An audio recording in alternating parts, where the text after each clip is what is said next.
En Radio Castilla-La Mancha, El Dragón Invisible, con Jesús Ortega.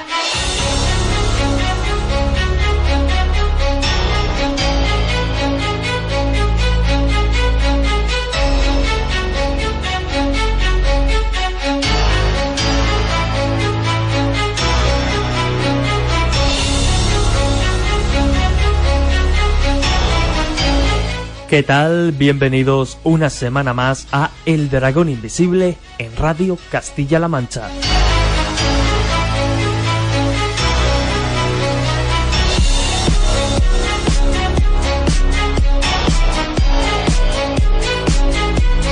Como cada semana, dedicaremos los próximos minutos a aprender, a descubrir y a dejarnos guiar por la curiosidad, a dejarnos guiar por esa bandera, como digo, de la curiosidad, que es la que guía, la que identifica a este programa y la que nos llevará, por tanto, a descubrir temas tan interesantes, creo yo, como los que hemos preparado para esta semana. Por un lado, hablaremos de un personaje asombroso, de un personaje increíble, rodeado de luces y de sombras, rodeado de datos falsos, de mitos, y muchos de ellos son los que pretendemos precisamente desvelar esta semana. Hablamos de Leonardo da Vinci y lo vamos a hacer con alguien muy conocido, estoy seguro, por todos vosotros, un popular presentador que a través de la figura de Leonardo pues ha demostrado a todo el mundo cómo es capaz de indagar hasta la saciedad para descubrir algunas cosas sorprendentes. Y es que, como digo, Cristian Gálvez, nuestro primer invitado de esta semana, el popular presentador Cristian Gálvez, nos va a dar una lección de lo que es la pasión por un tema, la pasión por un personaje y hasta qué punto se puede llegar pues para intentar descubrir o saber todo lo posible sobre ese tema, en este caso Leonardo da Vinci. En la segunda parte del programa hablaremos de un mito diferente, de una conspiración que viene ganando adeptos en los últimos años, una conspiración, nunca mejor dicho, increíble, difícil de creer, pero que, como insisto, pues está ganando adeptos y está ganando pues miles y miles de personas que creen realmente que no solo hemos sido visitados por seres extraterrestres en tiempos pretéritos, seres extraterrestres con forma reptiliana, sino que esos reptiles, esos reptilianos estarían infiltrados entre nosotros, en nuestro planeta, y que incluso pues algunos llegarían a ser los más altos mandatarios del mundo, presidentes, monarcas, etcétera, etcétera. Analizaremos ese mito contemporáneo de la mano del historiador Juan José Sánchez Oro. Como veis, un cóctel extraño el de esta semana, un cóctel diferente en la que combinamos esos dos mitos, por decirlo de alguna manera. Por un lado, Leonardo da Vinci junto a Cristian Gálvez y por el otro, ese pacto secreto de los reptilianos. Analizamos ese mito y lo desmentimos en cierto modo con el historiador Juan José Sánchez Oro. Un menú curioso el que os proponemos para los próximos minutos aquí en El Dragón Invisible en Radio Castilla-La Mancha.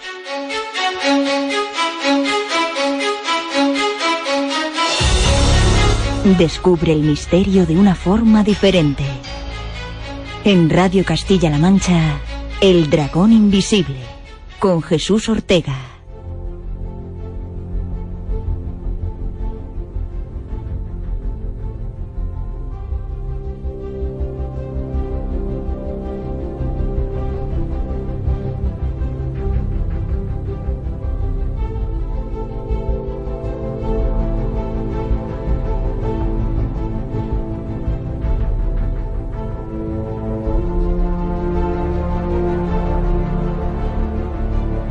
Como anunciábamos en la introducción, en esta primera parte del programa de esta semana, vamos a profundizar en los enigmas, quizá no tantos, de Leonardo da Vinci, en torno al genio, en torno a Leonardo da Vinci. Y lo vamos a hacer con un invitado muy especial, un invitado que estoy convencido todos conocéis y todos habéis visto en alguna ocasión en las pantallas de vuestros televisores, ya que cada tarde desde hace ya varios años se asoma para ofrecernos entretenimiento, para ofrecernos diversión, y curiosamente con su último trabajo, Leonardo da Vinci cara a cara, editado por Aguilar, pues él nos muestra una faceta quizás no tan conocida, aunque sí que es cierto que antes de este ensayo le avalan unos cuantos trabajos, algunos de ellos novelas precisamente centrados en algunos de los genios del Renacimiento como Da Vinci o Miguel Ángel.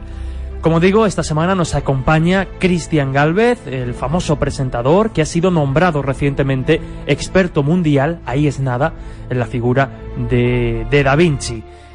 Acaba de regresar, como decía, con un trabajo que merece la pena, Leonardo da Vinci cara a cara, donde se ha rodeado de multitud de expertos para intentar determinar, si se puede, cuál es el auténtico rostro, el rostro real del genio del Renacimiento, de Leonardo da Vinci. Por tanto, la primera pregunta, precisamente, pues era obligada. ¿Cuál es el objetivo principal de Leonardo da Vinci cara a cara?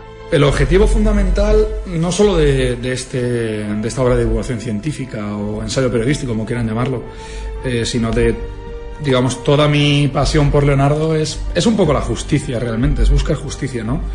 Leonardo, sabes que siempre ha sido un personaje muy rodeado del misterio, aunque yo considero que los misterios que tiene son muchísimos menos de lo que la gente piensa, y los pocos que tiene creo que son más grandes de lo que la gente cree.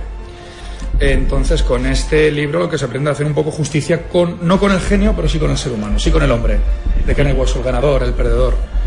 Y sobre todo el hecho de buscar el verdadero rostro, ¿no? Luchar contra el peso de la tradición, luchar contra la psicología de masas e intentar hacer justicia, en este caso con el rostro de Leonardo da Vinci. Tal y como nos contaba, el objetivo de Leonardo da Vinci cara a cara, el libro de Cristian Gálvez, que nos acompaña esta semana en El Dragón, pues era intentar determinar cuál es el verdadero rostro, si se puede, de Leonardo da Vinci. Y lo cierto es que Leonardo hizo varios autorretratos y otros que no lo son, pero que se han dado como ciertos. Como decíamos, precisamente uno de los objetivos del libro es precisamente separar el grano de la paja. Vale, partiendo de la base, si hablamos de un trabajo objetivo y científico, no se puede decir al 100% quién era Leonardo. Y no se puede decir al 100% quién no era Leonardo, porque no poseemos una máquina del tiempo. Lo que sí que podemos decir desde el punto de vista periodístico y desde el punto de vista científico es qué dibujos tienen las mayores posibilidades de representar a Leonardo da Vinci por influencia artística, por influencia histórica. Y también podemos descartar y buscar, hacer un estudio morfopsicológico, que es lo que ha hecho con la Unidad Central Operativa de la Guardia Civil, y poder descartar algunos retratos por su trazabilidad histórica y por su inspiración en otros artistas a la hora de representar el maestro florentino. Eso sí que se puede hacer. A lo largo de las páginas de Leonardo da Vinci cara a cara es mucha la información, mucha la documentación que Cristian Gálvez aporta. Y una de las cosas que más nos ha llamado la atención es precisamente la gran cantidad de expertos, algunos de ellos de muchísimo renombre, pues que Cristian ha consultado para llevar a cabo su último libro. Claro, son muchos años. A ver, ten en cuenta que lo que he pretendido hacer con este trabajo es coger todas las teorías relacionadas con la cara de Leonardo. Algunas para rebatirlas absolutamente, otras para estudiarlas más a fondo y otras para darle la mayor credibilidad posible, pero siempre desde un punto de vista objetivo. Claro, yo no soy grafólogo, estoy estudiando ahora grafología, pero tampoco soy técnico en morfopsicología, que también estoy estudiando. Y no soy un experto en la sábana santa, por ponerte un ejemplo, ¿no? En este caso.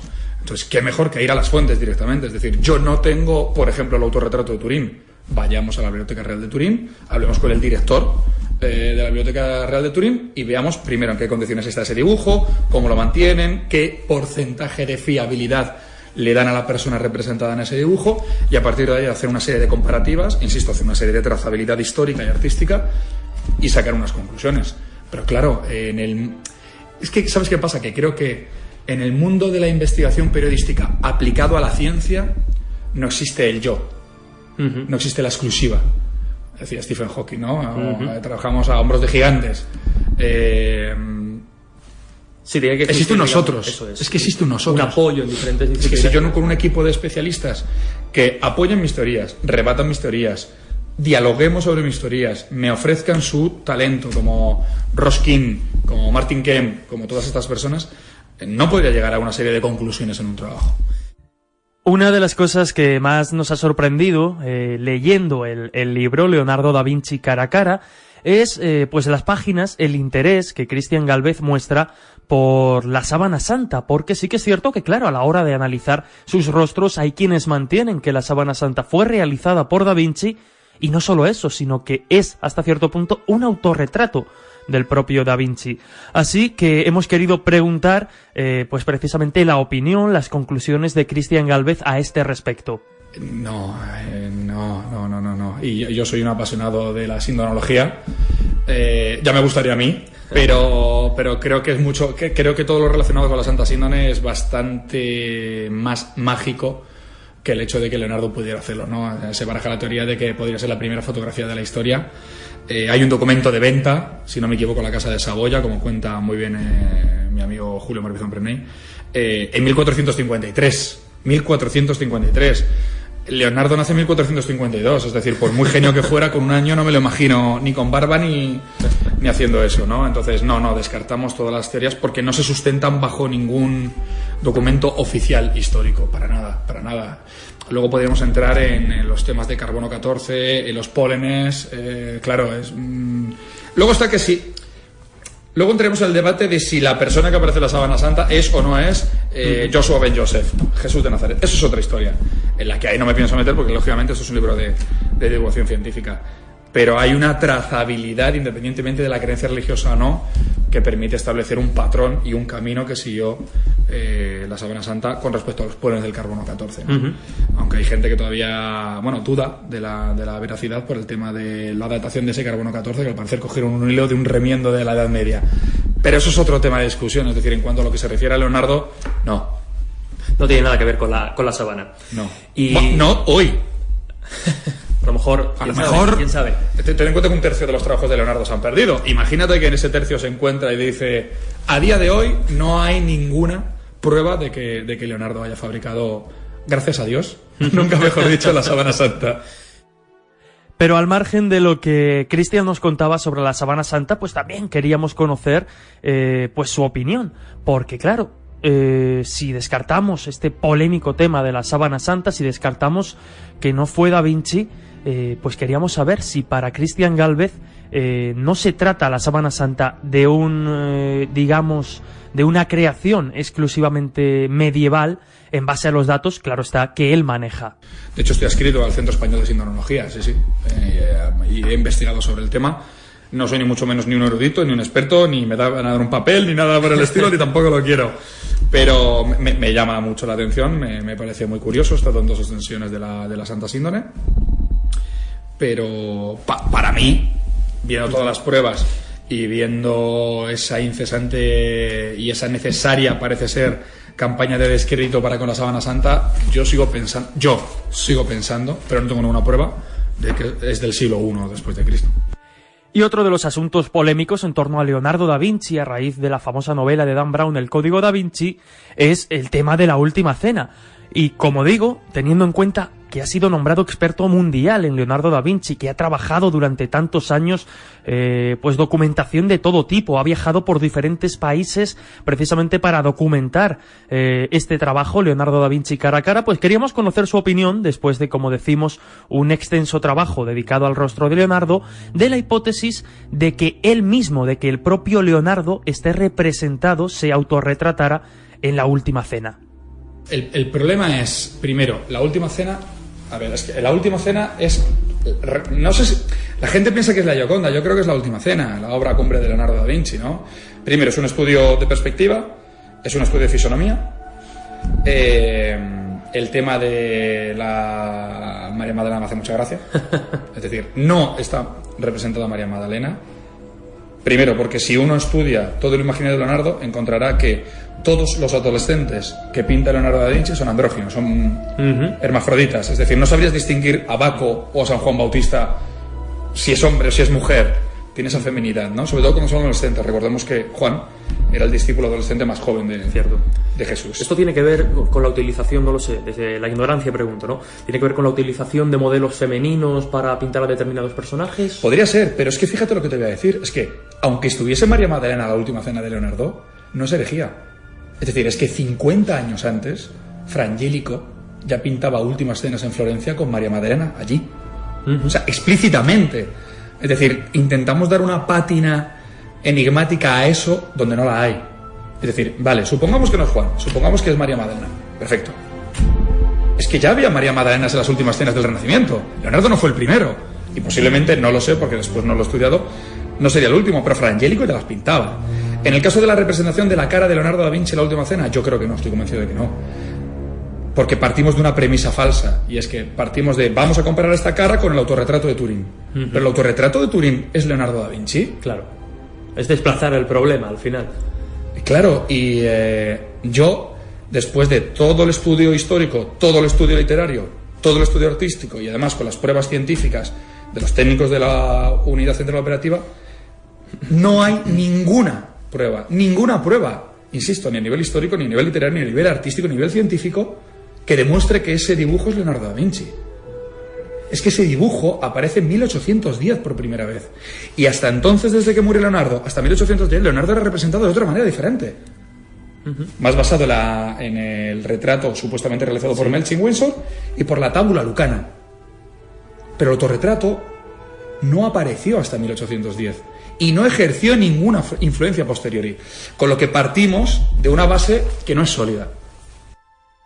A lo largo de estos minutos ha hecho inciso Cristian Gálvez en que los misterios que se atribuyen a Leonardo son muchísimos menos de los que comúnmente se ha pensado, y queríamos precisamente pues que nos explicara esta afirmación. Lo que pasa es que todo lo que se descubre de Leonardo se le intenta dar una pátina maquiavélica, aunque está muy desvirtuada esa palabra, ¿no? Por ejemplo, la escritura especular de derecha a izquierda. ¿Es que era un enigma? No, señores, no. A ver. Giorgio Vasari publica en 1568 la segunda edición de las vidas de los célebres artistas, pintores, escultores de su época. En 1568, es decir, 49 años después de la muerte de Leonardo, él dice, escribía de una forma rara que tú podías entender colocando un espejo. Pero es que ya lo decía Vasari en la época. Pero es que estudiando en España, no hace falta irse a Italia, te vas a la biblioteca de la Universidad de Salamanca y te encuentras que en 1540 hay un libro cuyo finis está escrito en escritura especular, con lo que hay más textos escritos de derecha a izquierda. Entonces se le intenta dar, lo primero que se descubre de Leonardo es aquí hay un mensaje oculto. No, vamos a estudiarlo, no nos precipitemos, ¿no? No vale generar no sé, noticias así de repente de ¡pum! Ya está, como hace poco. Descubiertos 35 descendientes vivos de Leonardo, sí, entre ellos Cefirelli. No, señores, no. Leonardo no tuvo descendientes. Los descendientes son de Ser Piero da Vinci.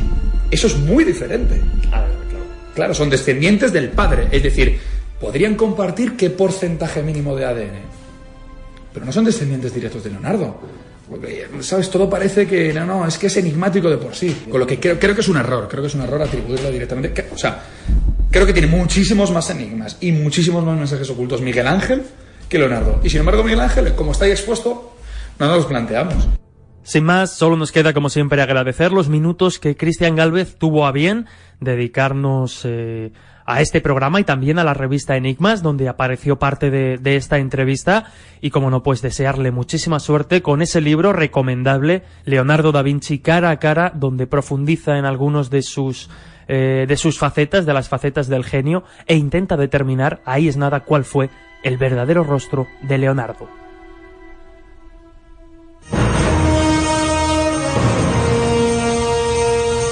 Good morning, Vietnam. Qué gran película, La carrera de cuadrigas. ¡Me sala! Y hago esto y esta chorrada.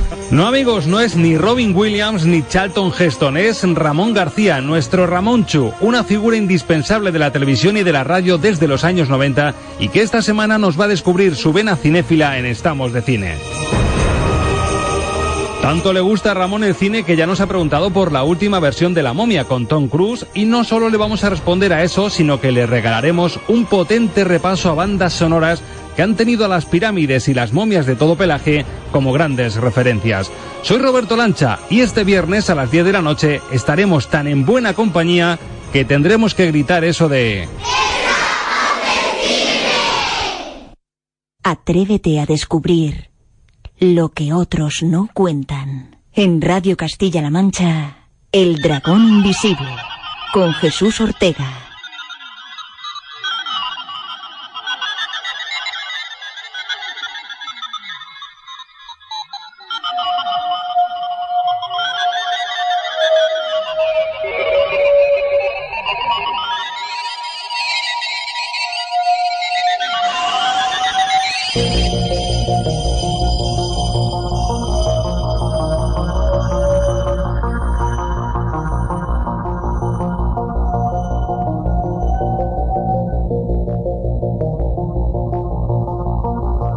Continuamos en El Dragón Invisible, en Radio Castilla-La Mancha, en esta segunda parte, en esta recta final, abordando un asunto espinoso, un asunto también, hay que decirlo, preocupante, pero es que si yo os pregunto si hay reptilianos alienígenas conspirando entre nosotros, si dominan esta élite extraterrestre el planeta en secreto, pero claro, si no fuera así, desde luego, ¿de dónde procede tan extraña creencia?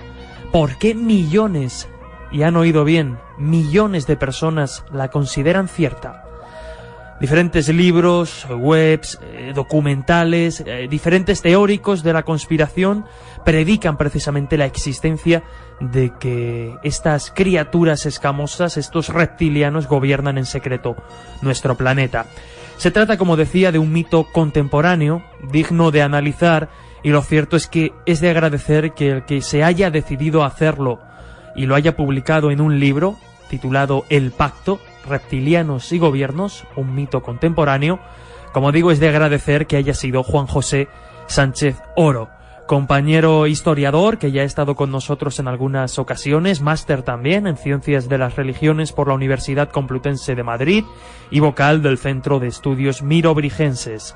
Es investigador de las creencias religiosas y sobrenaturales de todos los tiempos y ha publicado varios libros, entre ellos Oparts, junto a Chris Oubeck, diferentes artículos en revistas como Enigmas, Año Cero o el Boletín para Investigadores El Ojo Crítico, y es colaborador del programa La Rosa de los Vientos en Onda Cero y del programa de televisión Cuarto Milenio.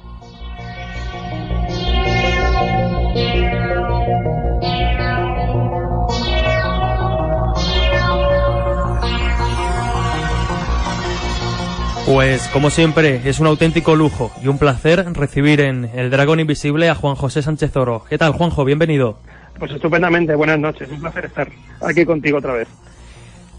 Quizás haya oyentes que, escuchando la presentación del que es tu último libro, El Pacto, Reptilianos y Gobiernos, se sorprenda, ¿no?, de que pueda haber gente alrededor, a lo largo y ancho del mundo, que piense realmente que hay seres reptilianos, seres extraterrestres, no solo entre nosotros, sino en cierto modo conspirando para definir un poco los movimientos los movimientos políticos que se dan en nuestro planeta. Pero vamos a profundizar en ello, iremos después poco a poco profundizando en algunos mitos, pero lo cierto es que sí hay miles y miles de personas que están absolutamente convencidos de que este pacto entre reptilianos, entre seres extraterrestres y gobiernos es real, ¿no? Sí, yo creo que, bueno, me pasa un poco lo que a ti. Cuando empecé un poco a escribir este libro, que es un pequeño ensayo, que también, bueno, un poco por las limitaciones de la colección, pues debemos ceñirnos a un determinado espacio y no podemos extendernos más de la cuenta, pero sí que es cierto que casi yo lo escribí como si fuera una especie de guía de perplejos.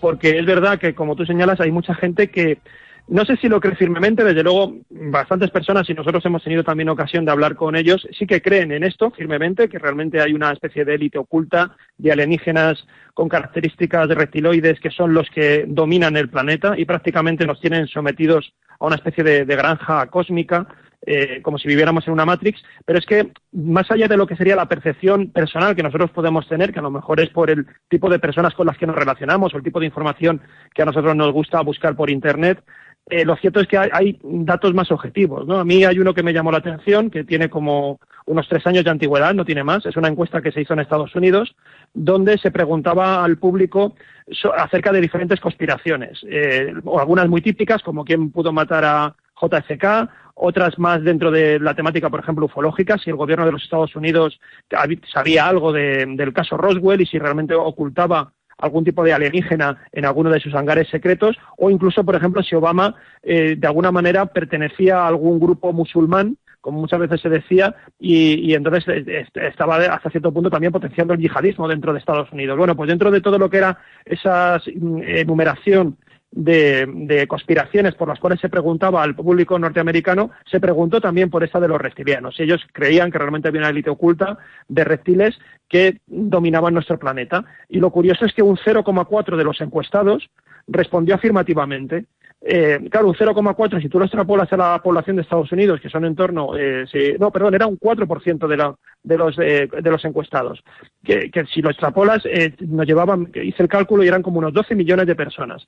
Claro, no sabemos si realmente creen firmemente y eso les condiciona su vida, esta creencia, pero por lo menos si contestan afirmativamente, la impresión que da es que le conceden ciertos visos de realidad o le conceden una oportunidad de que esto pueda ser real a la cuestión de los reptilianos. Así que, evidentemente, estamos ante, por lo menos, no creo que una realidad como tal, una realidad, digamos, de que los reptilianos existan, pero sí que una realidad sociológica que debe ser estudiada. Tú te refieres precisamente a esta realidad sociológica como un mito contemporáneo. Podríamos, de hecho tú lo haces, ¿no?, en las páginas del Pacto, rastrear dónde se encuentran los orígenes o de dónde procede esta extraña creencia, este mito. Sí, yo en el libro trato de hablar de efectivamente tratarlo como un mito, porque para mí es lo que es, sobre todo porque tiene diferentes versiones el mito, ¿no? Yo me centro sobre todo dentro de la idea del encubrimiento ufológico gubernamental. Hay una serie de teorías que se han ido extendiendo desde que surge el fenómeno ovni moderno, del que además ahora mismo, casi en estos días, vamos a tener el aniversario desde el año 1947, que es cuando surge a través del avistamiento de Kenneth Arnold. Bueno, pues a partir de ese momento, prácticamente enseguida se empieza a hablar de que los gobiernos saben más de la cuenta con respecto al fenómeno ovni. Y dentro de esas teorías, bueno, pues hay cosas que son ciertas, como creo que todo el mundo sabemos, que los gobiernos han investigado en mayor o menor medida el fenómeno ovni, han dedicado recursos, han dedicado personal, han puesto a disposición determinadas oficinas, tanto militares como de servicios de inteligencia, y eso ha provocado que progresivamente se haya ido desclasificando información. Yo creo que eso es innegable y que si aplicamos el término de encubrimiento ovni a ese tipo de información, yo creo que es correcto y no estamos faltando a la verdad.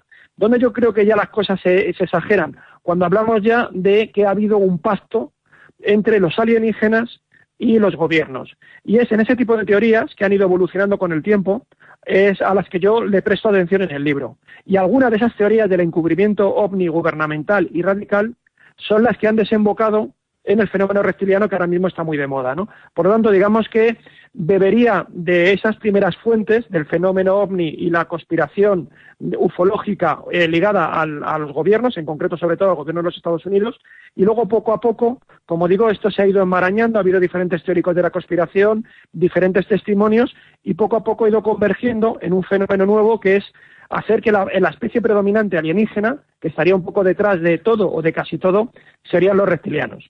Me llama la atención precisamente la forma que adoptan o la forma en la que canalizan estos teóricos de la conspiración o estos creyentes en el mito de los reptilianos en por qué esta figura, por qué un ser reptiliano, un ser escamoso, un ser que, bueno, no encaja del todo con la estética del extraterrestre común, pero sí que también, bueno, pues silvana un poco esa relación con seres venidos del espacio. ¿Por qué canalizan, como digo, esta conspiración en seres de este tipo, que no se ha librado casi ningún mandatario político? Desde la reina de Inglaterra hasta Obama han tenido sus relaciones o han querido ver algunos detrás de ellos un reptiliano oculto. Sí, porque claro, lo curioso es que estas teorías, esos diferentes pactos que comentábamos antes, han ido generando diferentes versiones. Y la última versión de ese pacto sería el de los reptilianos. Como tú dices, es un poco sorprendente, porque si echamos un poco la vista atrás, aunque el fenómeno ovni es bastante reciente, porque no tiene tampoco demasiada antigüedad, no ha llegado ni a cumplir 100 años, ¿no? Pero sí que vemos que ha ido generando una narrativa muy rica. Y mirando en esa narrativa, una de las características quizás por las que nos podemos guiar es por la tipología de los diferentes aliens que se iban detectando en los diferentes avistamientos. Y en esa tipología, pues es una suerte de tipologías que se empezaron ya a elaborar pues en los años 50.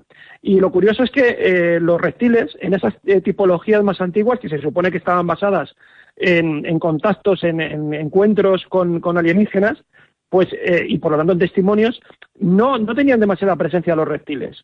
Es más, lo que abundaba al principio, sobre todo en los años 50 y 60, era una gran pluralidad de formas y morfologías, aunque había más o menos un predominio del ser humanoide, pero te podías encontrar prácticamente de todo.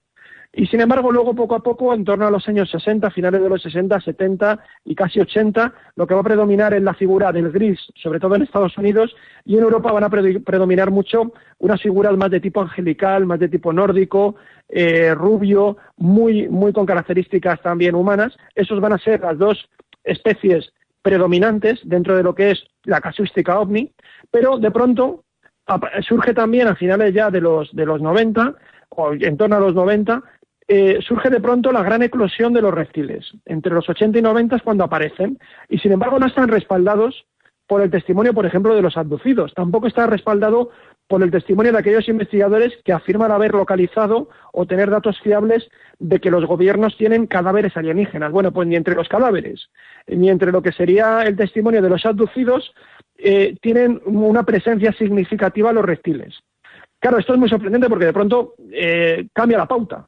Y habría que ver por qué. Es un poco lo que yo trato de analizar también en el final del libro, y ahí te encuentras con diferentes elementos.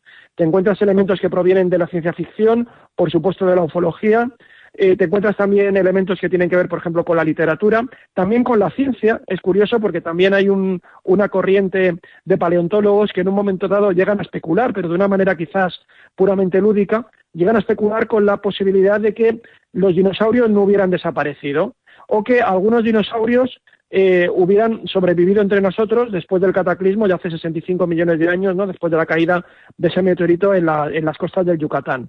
Bueno, pues ellos especulan con qué hubiera pasado si algunas especies dentro de los dinosaurios, algunos elementos dentro de los dinosaurios que tenían determinadas características, hubieran llegado hasta nuestros días. Claro, con 65 millones de años por delante, hubieran tenido una evolución que según, ya te digo que en un ejercicio puramente lúdico, según estos investigadores, pues pensaban que con 65 millones de años, lo que ya apuntaban en cuanto a maneras estos especímenes, pues a lo mejor hubieran sido una especie con inteligencia y con capacidad civilizatoria.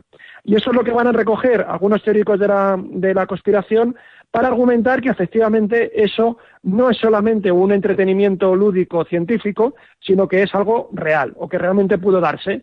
Y eso lo mezclan lo combinan con la información ufológica, lo combinan con el descrédito que en ese momento tenían determinados gobiernos, como el gobierno de los Estados Unidos, y claro, tú creas un cóctel que es un caldo de cultivo bastante importante para llegar a creer o de encontrarle considerarlo por lo menos no demasiado descabellado para algunas personas, que esto pudiera ser cierto. Y es ahí donde ya emerge el fenómeno de los reptilianos modernos.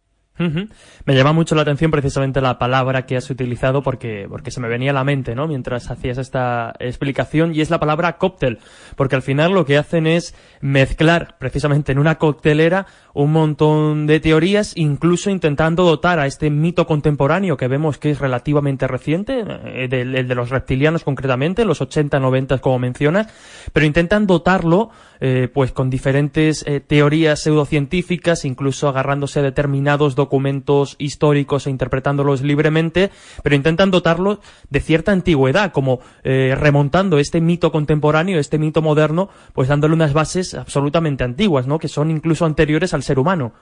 Sí, claro, porque luego también hay otros que no se conforman con la idea de que realmente este pacto con los alienígenas ocurre en torno a los años 50, sino que piensan que realmente los extraterrestres, y también hay una corriente dentro de lo que sería la historia, vamos a decir así, alternativa, que defiende que el contacto con los extraterrestres está en los orígenes de la humanidad. Incluso que realmente estos alienígenas funcionaron como maestros instructores a lo largo de nuestra historia más remota, y que fueron los que llegaron aquí, fundaron las grandes religiones, pero también dieron pautas tecnológicas, fueron los que nos indicaron cómo teníamos que hacer, por ejemplo, las pirámides, que serían vestigios de alguna manera de esa gran sabiduría que viene de otro lado del cosmos. Pero también hay otros investigadores que van mucho más allá, y ya no dicen solamente que se produjo un contacto con una humanidad que salió generada por sí misma, vamos a decir, aquí en el planeta Tierra. No. Hay otros que dicen que los alienígenas fueron los que nos crearon, que nosotros seríamos unas criaturas, y para eso pues han tratado de revisar mitos antiguos, y lo que hacen es pensar que los que en los mitos antiguos y en las religiones antiguas son los dioses, en el fondo debemos entender que eso simplemente es una simbolización y lo que hay detrás de ese concepto son extraterrestres muy avanzados que lo que harían fueron experimentos genéticos con la biología que había en el planeta para finalmente crearnos como especie y ponernos de alguna manera a su servicio. Y ahí estaríamos. Entonces, ¿qué es lo que hacen este tipo de investigadores? Bueno, pues trata de localizar, por ejemplo, si en las religiones del pasado hay alusiones a reptiles en su amplia variedad de formas.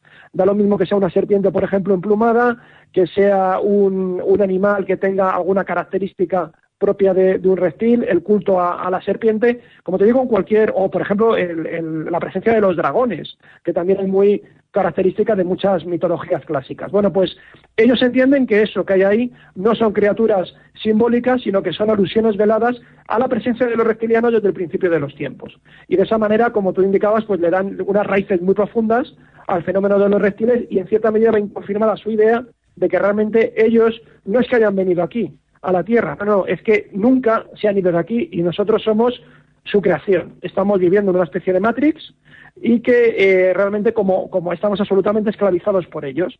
Y ellos tienen una tecnología muy avanzada que impide y una naturaleza también muy particular que hace que nosotros no los podamos detectar fácilmente. Esa sería un poco la versión también más elaborada del mito reptiliano. Entonces, bueno, claro, como te digo, ellos hacen una interpretación que en el fondo hay una lógica muy curiosa que yo trato también de analizar en el libro, que creo que se puede extender a otro tipo de conspiración, porque yo no creo que la conspiración, aunque hemos hablado de un cóctel, sea un cóctel de cualquier manera. Las cosas hay que saber mezclarlas para que tengan una cierta credibilidad, de tal manera que tú puedas mezclar mentiras con verdades y las mentiras, al estar al lado de verdades, te puedan dar la impresión de que también pueden ser verdaderas o por lo menos dejarlas ahí un poco en suspenso, ¿no? Y decir, bueno, pues a lo mejor puede ser, ¿no? Entonces, esa elaboración tiene su propia lógica, tiene su propia retórica. Utilizan pautas como, por ejemplo, hacer muy sencillo cosas que son muy complejas, ¿no? Y distorsionar los hechos con argumentos que el que yo creo que sabe más o menos de historia o de sociología o de política y que tiene un conocimiento quizás más profundo de lo que se está hablando, te das cuenta, evidentemente, que te lo han distorsionado, que lo están tratando como si fuera plastilina para un poco acomodarlo a su medida. Pero el que a lo mejor no está muy avezado en ese tipo de conocimientos, pues puede encontrar que realmente hay un razonamiento de fondo, una lógica de fondo muy consistente. Y eso es lo que hace que este tipo de teorías conspiranoicas muy extremas pues puedan tener su implantación social, ¿no? Porque en el fondo lo que tratan es de dar respuestas que son más emocionales que racionales, respuestas a lo que ocurre en el mundo. Y, como digo, tú has analizado, has estudiado muy bien este mito contemporáneo y, bueno, creo que está quedando latente, pero ¿estaríamos hablando, por tanto, de esta conspiración reptiliana sería el resultado de un buen cóctel? Es decir, ¿han combinado bien los elementos para que haya millones de personas que crean en mayor o menor medida en este tipo de mitos? Sí, yo creo que sobre todo porque primero ahí tiene alguna cuestión de que el mundo en el que actualmente vivimos es un mundo realmente apabullante, es un mundo muy vertiginoso y es un mundo muy complejo.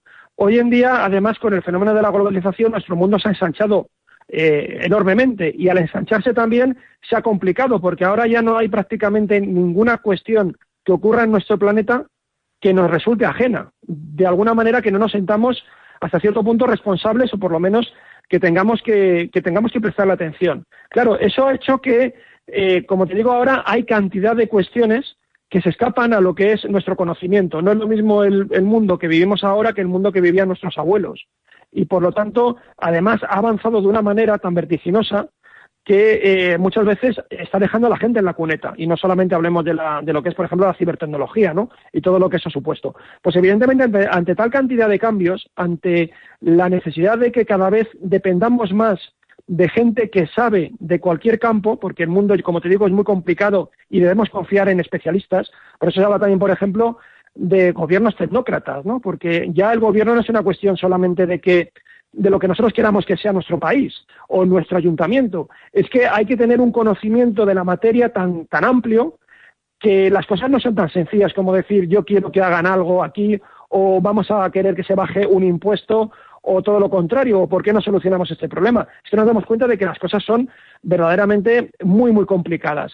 Y eso hace que hasta cierto punto nos desconectemos. Y al mismo tiempo vemos que hay corrupción, que hay injusticia, que hay guerras.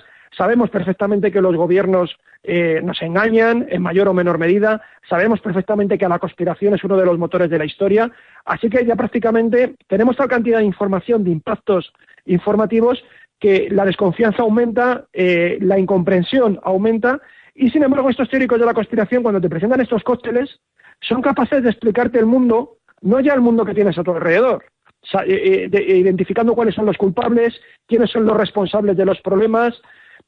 No solamente te dan esas claves del hoy, te dan las claves incluso del origen de la humanidad. O sea, te dan tal cantidad de información y de recursos para explicar con tan poco, que tú te sientes hasta cierto punto que has vuelto a reconectar con el cosmos, que has vuelto a reconectar con el mundo que te rodea y que ya por fin estás otra vez aquí y empiezas a entender algo de lo que está sucediendo.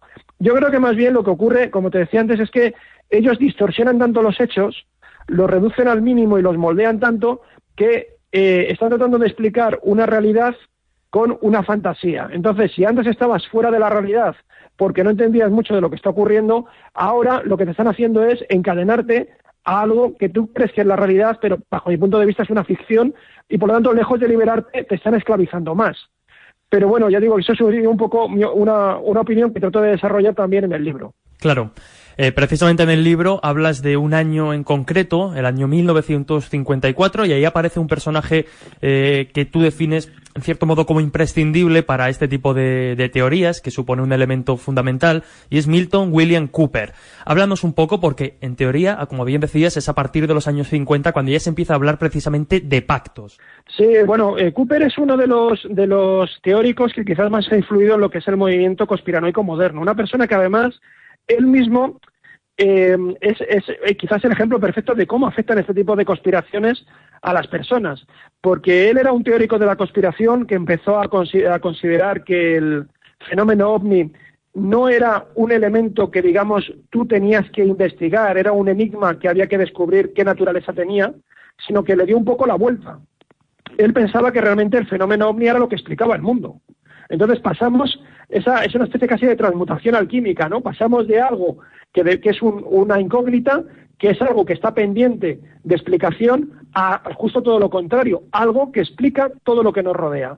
Y entonces Cooper, él desarrolló una serie de teorías en una serie de artículos y en un libro que también es una gran miscelánea de trabajos, y él empezó a pensar que realmente los extraterrestres se habían pactado con los gobiernos y que a partir, sobre todo con el gobierno de los Estados Unidos, y que a partir de ahí se había creado una especie de gobierno oculto del mundo, de nuevo orden mundial, en el cual estaban en alianza estos dos grandes poderes en la sombra, el extraterrestre y el humano. Él además tiene una trayectoria particular porque él era un ferviente militante de lo que se llamaban las milicias norteamericanas, que fue un movimiento paramilitar que trató de reivindicar los valores de la Constitución, que temía profundamente que se cayera en las garras del socialismo. Estamos hablando de unos años donde está también Ronald Reagan, donde todavía estamos en plena Guerra Fría. Y él tuvo una evolución muy curiosa, porque de utilizar a los extraterrestres como explicación del mundo contemporáneo y del mundo antiguo, ¿qué pasó? A todo lo contrario. Llegó un momento, y así va a terminar prácticamente en sus días, él ya murió hace unos años, además en unas circunstancias muy particulares. Bueno, pues él llega a decir que los extraterrestres es una ficción, que incluso pueden estar perfectamente hechos por hologramas gubernamentales, y que es un señuelo que se está utilizando para, de alguna manera, cohesionar a la sociedad, infundirles un temor, y a través de ese temor poder hacer una política gubernamental mucho más dura, que vaya poco a poco horadando las libertades que están reflejadas en la Constitución de los Estados Unidos. Entonces es curioso cómo una persona pasó, digamos, de un extremo a otro, pero eso demuestra también quizás lo poco consistente que es el pensamiento conspiranoico, ¿no? Yo en esto siempre trato de poner un ejemplo que a mí me parece muy llamativo, y es que fíjate la cantidad de horas que hoy, gracias a YouTube, se están emitiendo sobre el fenómeno de la conspiración. Tenemos expertos conspiranoicos que tienen canales, además, con muchísimos suscriptores. Estamos hablando de centenares, incluso de millones de suscriptores. Toda la semana nos están revelando conspiraciones. Y yo me pregunto cuántas de esas conspiraciones acaban en los tribunales. Porque sí que vemos, y aquí en este país lo tenemos muy claramente, que efectivamente cuando los periódicos denuncian conspiraciones que tienen que ver con la corrupción, que constantemente, y vemos que tocan también determinados cumbres del poder, bueno, pues eso acaba se abren expedientes judiciales, se abren comisiones de investigación, pero estas conspiraciones de YouTube no acaban en nada. Entonces, y además se supone que estas personas están arriesgando la vida o incluso están utilizando el medio que ellos también denuncian como Internet, ¿no? Que es lo que de alguna manera nos sojuzga y nos somete y que está creado también por las élites para controlarnos. Bueno, pues eso mismo que se supone que es para esclavizarnos es lo que ellos utilizan y lo que les está dando fama. Entonces, aquí hay una lógica un tanto particular que vuelve a conectar también con el tema de los mitos, porque los mitos no tienen por qué ser coherentes. Los mitos pueden ser perfectamente incoherentes, pueden ser incluso contradictorios y, sin embargo, tener una finalidad porque van más que, digamos, que disparar hacia la razón, van disparando hacia la emoción y ahí es donde triunfan. Y hablando precisamente de control, de métodos de control, métodos de liberación, en el libro, en el Pacto, Reptilianos y Gobiernos, editado por Obliquas, este libro que forma parte de la Biblioteca del Misterio, una colección que casi pues habéis iniciado el compañero David Cuevas y tú, y que continuará en los próximos meses. Como digo, hablando de elementos de control, en sus páginas, pues se pasean también unos personajes muy llamativos, unos personajes pues realmente icónicos, que son los hombres de negro. ¿Qué hay de realidad en torno a estos personajes? Pues sí, porque el mito se va articulando con diferentes elementos. Tendríamos a lo mejor por una parte quizás algo que serían los textos revelados, que serían ciertas documentaciones que alguien consigue y que sacan a la luz esa posibilidad de que realmente haya habido un pacto gubernamental. Luego tenemos los que serían los profetas de la liberación, que son estos conspiranoicos que de alguna manera nos dicen cómo nos podemos liberar de este sojuzgamiento, de este dominio y de esta dictadura que tienen las élites combinadas con los extraterrestres. Y luego, por supuesto, hay algunos vigilantes del pacto. Y en esos vigilantes estarían los hombres de negro. Yo sí que quiero distinguir que en el libro hablo fundamentalmente de un tipo de hombre de negro, porque los hombres de negro en un sentido quizás genérico, yo no dudo de que existan. Yo creo que son reales y que todo el mundo, incluso los más incrédulos en este tipo de materias, afectan. Hombres de negro, si los entendemos como agentes gubernamentales en su múltiple variedad, desde personal del FBI, por decirlo así, o de policías, hasta agentes de servicios secretos o de agencias de inteligencia militar o personal militar, si entendemos que por hombres de negro cualquiera de estas personas, cualquiera de estos investigadores gubernamentales, por supuesto que existen, son reales y son los que poco a poco van generando ese tipo de documentación que comentábamos antes, documentación ufológica, documentación clasificada, que con el paso del tiempo pues se ha ido desclasificando y se ha ido haciendo pública. Bueno, pero hay otro tipo de hombres de negro que son los que determinados investigadores dicen que son hombres de negro que estarían en conocimiento y estarían en el secreto de ese pacto con los extraterrestres e incluso velarían porque se cumplieran. Es más, algunos investigadores dicen que esos hombres de negro son un poco como los de la famosa película, ¿no?, de los Men in Black. Son personas que tienen capacidades extraordinarias o recursos extraordinarios para que no son ni siquiera de este planeta. Desde tener, algunos hablan de que tienen una mirada muy especial, una luz muy especial, un olor muy especial, o como te digo, determinados poderes que les hacen no ser terrestres. Bueno, de ese tipo de hombres de negro dedico un capítulo y ahí es donde se habla de dónde se fue vertebrando, cómo se fue vertebrando esa imagen de los hombres de negro como seres extraordinarios. Y ahí tiene mucho que ver, aunque está bastante desarrollado en el libro, tiene mucho que ver con una cuestión también editorial. Como te digo, hay un momento en el que dentro de la ufología, y esto lo saben incluso los ufólogos más serios, la ficción se mezcla con los testimonios y también hay un margen para el negocio. Bueno, pues hubo quienes quisieron explotar esto de la ufología e introdujeron esta figura de los hombres de negro para propósitos simplemente comerciales en torno a una determinada editorial en Estados Unidos y con mucho éxito. Y no les importó generar una auténtica ficción muy interesante, de la que luego ha vivido, por ejemplo, la película que estábamos comentando, ¿no?, las películas de los Men in Black, pero que evidentemente no tiene ningún sustento para nada. Pues ahí queda, Juanjo. Desde luego, pues todos los oyentes, los que quieran saber un poco más precisamente sobre este mito contemporáneo, sobre lo que hemos hablado a lo largo de estos minutos, tu nuevo libro, El Pacto, Reptilianos y Gobiernos, editado por Oblicuas, como digo, pues un libro que pertenece a la Biblioteca del Misterio, que acaba de empezar, y que desde luego quien se haya quedado con ganas de saber más, pues como digo, que acuda a sus páginas. Un libro fácil de leer, ameno, y en el que, pues a pesar, por decirlo de alguna manera, ¿no?, de su extensión, aunque está bastante bien, pues tiene ese espacio suficiente para analizar precisamente este mito contemporáneo, profundizando en aspectos tan interesantes como el de los hombres de negro, los pactos secretos con los gobiernos y los que hemos ido hablando a lo largo de estos minutos. Sin más, como siempre, pues solo me queda felicitarte por este nuevo trabajo, agradecerte, como no, que hayas estado con nosotros unos minutos de nuevo en El Dragón Invisible, invitarte a que, bueno, seguramente, pues de este libro salgan futuros programas, porque hay asuntos desde luego que merecen un análisis más profundo y concienzudo, y ya digo que será interesante hacerlo en próximos programas. Así que sin más, como digo, pues muchísimas gracias, mucha suerte con este libro, ya saben, El Pacto, Reptilianos y Gobiernos, y enhorabuena, Juanjo, gracias. Muchas gracias a ti, un placer estar contigo.